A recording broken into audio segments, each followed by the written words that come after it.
Chamber of Blood, The Red Crane, Veil of Blood 2. Saku looked beyond the pistol to a man in a dark kimono and short black hair. He inched closer to her with a smile, but she did not move nor give him the satisfaction of flinching. She met his gaze and edged back slightly. Then she stared off in the distance, where she could see shadows moving about a cluster of abandoned homes near the wharf. The small village had been abandoned, no doubt, due to its proximity to the woods and the creatures that lurked within the mist. The man cleared his throat and placed the barrel inches from her face. Saku stared into his eyes without fear or concern. She looked down at his sandals and back to his eyes. "Move," he ordered, his ignorant smile widening. "I know who." A sudden flash of moonlight, and his head toppled off his shoulders before he could finish his sentence. Saku watched the headless body spray warm blood into the cool night as it jerked left and right and finally collapsed into a mound of shells and seaweed, startling a nervous crab that instantly scuttled away into the gloom of the night. Saku gripped her sword and patiently picked her way through the jagged rock formations to reach the small village, where black serpent brutes guarded the area against anyone who might try to interfere with their dark rituals and secret trade negotiations. She moved silently through the shadows, following the edge of a home. She froze when she heard footsteps approaching. She slowly placed her back against the wall and waited. She peeked around the corner and saw two thugs telling stories about the demon samurai. She crouched slightly. Then, like a mighty tigress, she leaped into the air and thrust her sword through the two heads. They jerked violently, then collapsed when she pulled her sword from their skulls. She took a moment to survey the area, then made her way noiselessly to the wharf, where three thugs laughed and made jokes about the strange red alcohol the foreigners had shared with them. She held her sword firm, and she started toward them, practically gliding with quick, smooth steps. Just as one brute turned to meet her focused gaze, she lunged with blinding speed and... Three headless bodies suddenly staggered stupidly in the dark and collapsed into each other, with arterial blood spraying darkness against the bright light of the moon. Wiping warm blood off her face, she climbed a series of crates, moved past a clump of fishing nets, and crouched by the gangplank. She listened carefully for movement and heard steps just above in the ship. When the footsteps receded to silence, she moved stealthily up the gangplank and halted, scanning the ship, spotting one thug sitting cross-legged on a crate. Beside him were several other crates bearing the VOC logo and name of the Dutch East India Company. Carefully, Saku embarked on the ship and moved toward the brute. But just as she prepared to pounce, she heard a click, followed by a high-pitched wheeling sound. It took her less than a moment to understand she had been lured into a trap, less than a moment too late. Before Saku had time to react, she felt the heaviness of a net collapse over her as dozens of thugs surrounded her with dirty looks and curses. She then watched the sitting thug, the leader of the group, turn to face her. The leader smiled, stood briskly, and laughed. "We thought you might show up," he said as he approached her. He made a quick wave with his hand, and the thugs instantly trained musket pistols on her. "You've been quite busy interfering with our good work." She didn't respond, but she pushed and pulled against the net to gauge its strength. She glared at him as she realized this was no chance ambush. The Black Serpent Society had been tracking her and had somehow managed to trap her. The leader shook his head at her.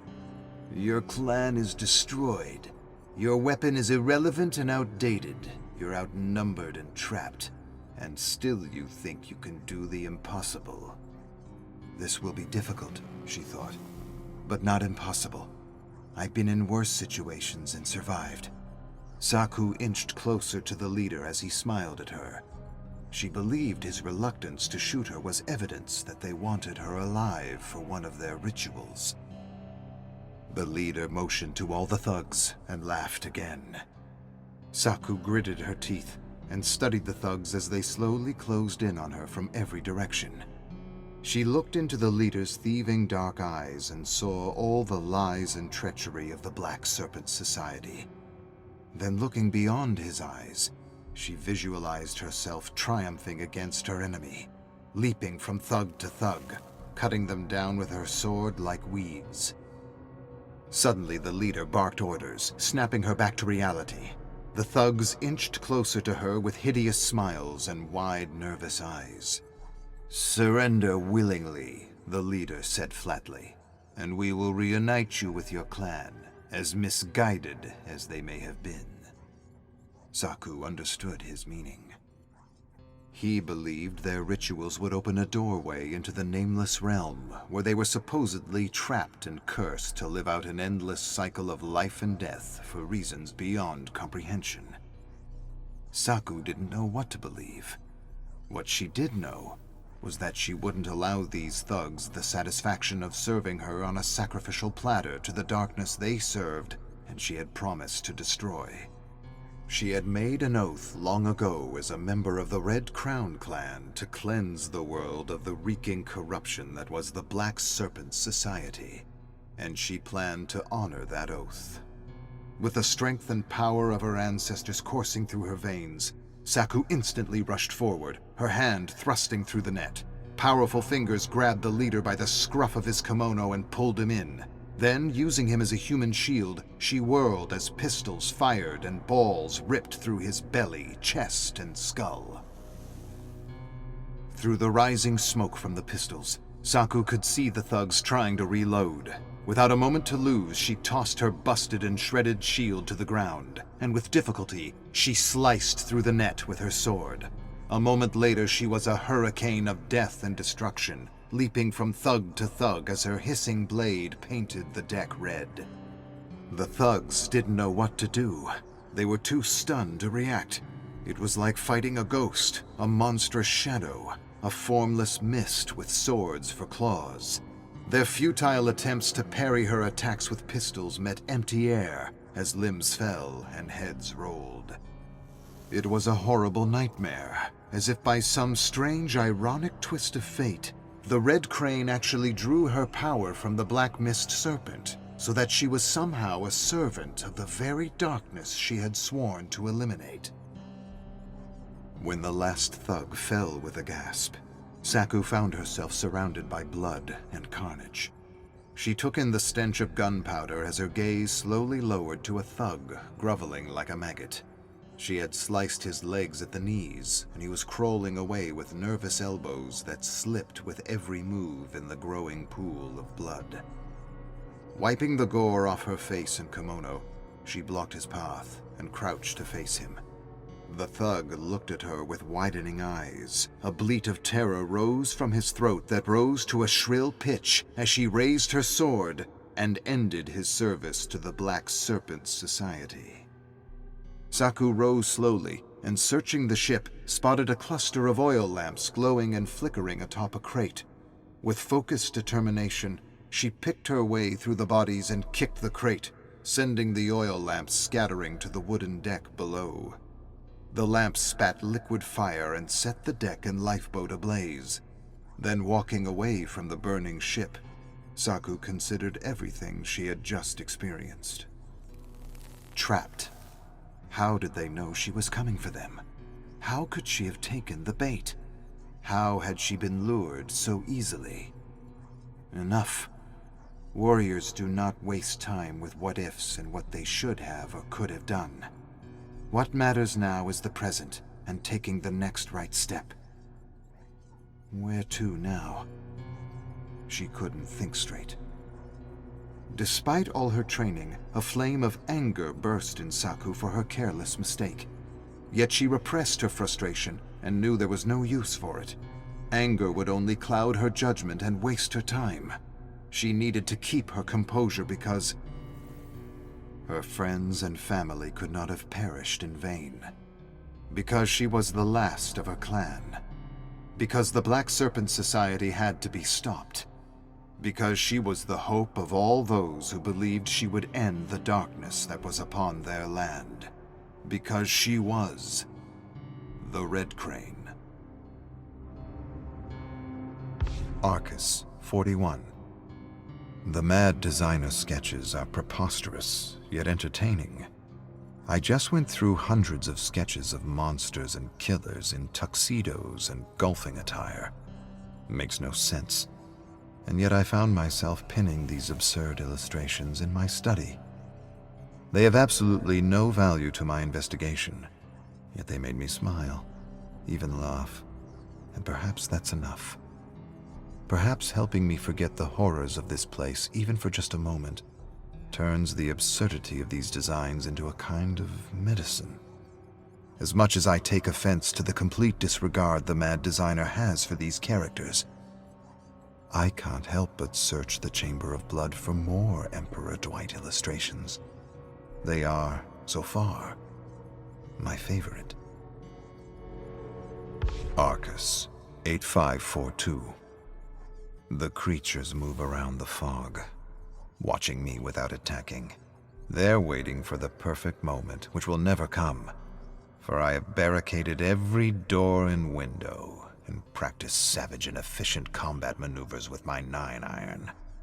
I've caught glimpses of their forms, and they are ever changing, as though imitating all the monsters I've read about in my favorite stories, as though the fog itself were an extension of my dark imagination and fears. I'm calling these horrible things creatures of the fog. Chamber of Blood, Deja Vuism. It was a book club, and they were arguing over the latest Edwin Cain novel, along with the interview the author had given, where he discussed a concept he had called Deja Vuism. He put forward the theory that our brains are biological quantum computers with vast networking abilities beyond our current understanding of physics. Cain believed that our quantum brains could connect to other beings with similar frequencies within the multiverse, as though they were interdimensional cell phones. The club members, who discussed these theories and how they sometimes felt their inner voice was another version of themselves, advising them from another time or place, began telling stories about instincts, gut feelings, and deja vu experiences that felt all too real. There was one skeptic who scoffed at the idea of the multiverse. He thought the idea was ridiculous comic book nonsense, and he laughed at the very notion that our brains were interconnected multidimensional computers that received or projected ideas from the ether. One woman exclaimed, "It could be true. Such a theory would help us understand why ideas seem to come to us as a group, or why so many similar ideas seem to bubble up all over the world at pretty much the same time. Who's to say we aren't all tapping into the same stream of ideas?" The skeptic answered, "It's just coincidence. That's all it is when a bunch of people from different places come up with similar ideas. And coincidence has nothing to do with the multiverse or other versions of ourselves in the universe." Another man shook his head and said, "I don't really agree. There's shit out there we just don't understand. And I recently read the idea for Wi-Fi and cell phones came from a bunch of scientists trying to understand a gland in our brain. A gland that's bioluminescent and seems to be searching for signals. Granted, this could be online misinformation, but what is true, and what many cultures believe, is that our artists can tap into things not of this world." What I found interesting was how Cain said these visions that artists receive are only accessible to those who experience trauma when they're young, those who have been bullied, abused, exiled, those who have learned to shut out their reality for self-protection in order to fully experience other realities. A woman added, "The door to the physical world closes, the door to another world opens." The skeptic laughed and was just about to speak when another woman, an aspiring storyteller, interrupted him and said, "I get visions and dreams about the same place all the time. One of my recurring dreams is of Romulus and how he is taken up by a massive black storm cloud and brought to this dark realm where he's chased by a hideous creature, a monster that could not possibly exist. What's strange is he's not alone. He's not the only being hunted. He's with a biker and 2 other Scottish men who at first I thought were sailors. But then I had this other dream that showed me that they were, in fact, lighthouse keepers. I did some research and I could swear by the pictures that the biker I was seeing was Yui Kimura, the one who disappeared a few years ago. The skeptic laughed and said, "So what you're saying is the Emperor of Rome wasn't assassinated by his generals, but is somehow stuck in some kind of demented world with Yuri Kimura and 2 lighthouse keepers. This, you somehow believe, is real. Romulus and Yui are running from a monster as we sip coffee and tea in our cozy chairs and talk books and authors. This is what you're putting forward as something possible? Something reasonable for all of us to believe?" A woman said, "It sounds a bit out there, but maybe there are things in the cosmos that are beyond reason or science." Another woman beamed at the aspiring storyteller and said, "Real or not, you should write a story for your blog or even for your next performance. I think it would be a lot of fun, even if it does require a little suspension of disbelief." The aspiring storyteller smiled and answered, "Actually, I have a draft I've been working on, which I wanted to share with the group before I posted it. I'm still not sure if it's a story I can perform because it's a bit complicated and messy, but maybe you can help me find ways to energize and simplify it." Everyone nodded enthusiastically, except for the skeptic who rolled his eyes. The storyteller pulled out a coffee-stained notebook and opened it to a story that she still hadn't titled. She took a deep, calming breath and began. "This story doesn't have a title, but I'm thinking of calling it The Tragedy of Cliff and Alex, who were real people and who disappeared before most of us were born. Now, I'm not one to believe in conspiracy theories or urban legends, but their story, which I acquired through extensive interviews and research, opened my mind to the possibility that there is more to our lives than that which can be seen or proven." The skeptic quipped, "Well, that's convenient, isn't it?" The storyteller ignored his comment and continued. "Love, for example, exists and ceases to exist just as soon as we indulge in proofs and evidence. As soon as there is doubt, as soon as there is a need for proof, love is dead. And yet we know love is real. And we know, don't we, that love is quite unreasonable.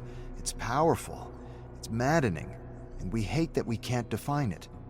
Love exists, and it doesn't need to be proven in any way, shape, or form for it to be real."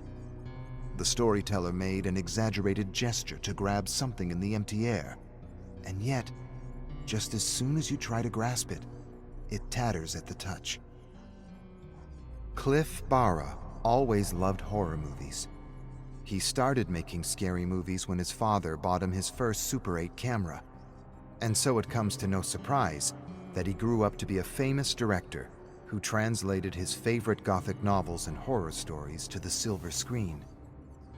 It's also no surprise that when he met Alex DeMauro, an equally famous art director known for his brilliant and visionary production sets and costume designs, that they were instantly smitten with one another. Together, it's safe to say, they produced some of the scariest and most iconic films to date. But all this changed when Alex suddenly disappeared while on set, in a rolling cloud of black fog the crew insisted they had not designed. From that point on, the movie stopped.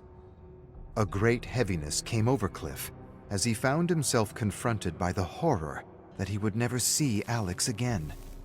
He turned his back on his friends, his career, his life, and he became possessed by an obsession to find out what had happened to Alex.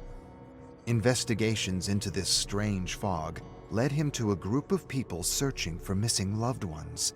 With this group, he learned about the existence of secret cults and societies that understood the black fog and the strange realm from which it came. He dug deeper and deeper, discovering his old movie set wasn't haunted as everyone said it was, but was a kind of doorway to another realm. So he returned to the haunted movie set where Alex disappeared and waited and waited. He waited for days until finally he heard Alex's laughter, and with the laughter came the fog, and the fog rolled in and carried him away. And so Cliff ended up in another world that defied his wildest nightmares. He followed Alex's voice through a darkness that had never known the light of day. At last, he came upon a forest of wooden stakes bearing skewered heads. He picked his way through the stakes, inspecting each head. The scene reminded him of one of the first films he had made as a teenager. He soon came to one head that resembled an old producer friend of his. Suddenly, the eyes sprang open, and Cliff started. At once, all the heads came alive, taunting and ridiculing him like he had been ridiculed as a child for his passions and hobbies. But Cliff stayed the course despite the insults and the taunts that he would never see Alex again. One head of the thousands shouted louder than the rest. The head screamed that Alex was being corrupted and that he should turn back before it was too late. Realizing this severed head knew more than the rest, Cliff kicked the stake and caught the head as it toppled off. The head protested and yelled that it had once been a king, and it didn't want to be in the hands of a commoner. And Cliff promised the king he would release him after, and only after, he helped him find Alex. Long story short, the head led Cliff to the edge of a massive gate that surrounded a town that resembled every production set Alex had ever designed for Cliff. Before he could take in the area, he suddenly heard Alex screaming in the distance. The king warned Cliff not to interfere with the process, and explained that Alex was being twisted and tortured into a brutal, murdering monster for reasons they would never understand. But Cliff couldn't bear to hear Alex suffer. Every agonizing scream was a dagger in his heart, and so, dropping the head, he climbed over the gate and, unperturbed by the formless creatures moving in the fog, he followed the cries to the top of the castle he recognized from his Frankenstein film. Cliff charged up the winding stairs to the roof, where he found Alex, agonizing on a metal table as bolts of lightning struck him every few moments from a thick, black storm cloud. All around him in glass prisons, filled with formaldehyde, were all the monsters Alex had ever designed since he was a child. Cliff couldn't believe what he was seeing. It was as if this living nightmare were all a projection of their combined memories. Cliff didn't even try to understand what was happening or what he was experiencing. Without hesitation, he rushed up to Alex, not knowing what to do. In the shadows, he spotted an axe on the cobblestone floor and instantly grabbed it. Then, despite the deadly lightning, he pushed through the sizzling and sparking pain to smash the chains that bound Alex to the table. Alex opened his half-conscious eyes with difficulty. He barely recognized Cliff. Alex squinted with charred eyelids and managed to murmur words that made Cliff smile. Then Cliff hefted Alex over his shoulders and charged down the stairs and out into the thickening fog, where frantic, formless creatures did all they could to prevent them from escaping. Cliff kicked, punched, and charged through the fog, smashing through creatures, crows, and claws, everything and anything the world set against him. He remembered the king telling him something about a hatch. The hatch would somehow lead to freedom. Desperately, Cliff searched the ground as he heard a roar followed by a clap of thunder. Pounding steps chased him through the darkness. He didn't even bother to look back. He rushed forward until he saw it, the glint of metal by a crumbling gargoyle statue from one of his movies. He ran to the hatch, opened it, and lowered Alex to safety. Then, just as he was about to descend, something sharp like talons clutched his ankles and pulled him screaming into the raging fog. I'd like to say that it all worked out in the end, and that they lived happily ever after. But that's not the truth of this story. The truth is, Cliff took Alex's place at the torturer's table, and was turned into a perfect champion of horror with little or no memory of who he was, or how he ended up in this dark realm. And Alex, well, he ended up with a group of stranded souls who did whatever they could just to survive. But that's another story for another time. Suffice to say that love torments all, bringing the best and worst out of us when we least expect it.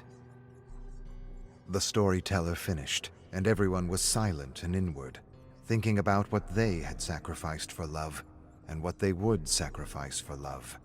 But not the skeptic. No, the skeptic was turning the story over and over in his head, searching for issues.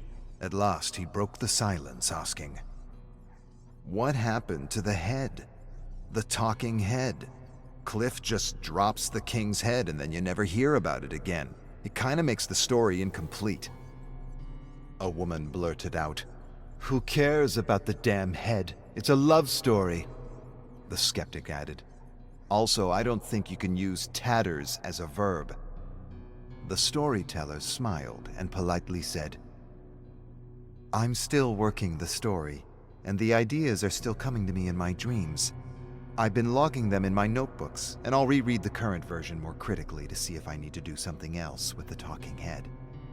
Another woman said, "All that horror, and for what? To end up twisted and tortured and turned into some abomination worse than anything he ever filmed? I feel so bad for him."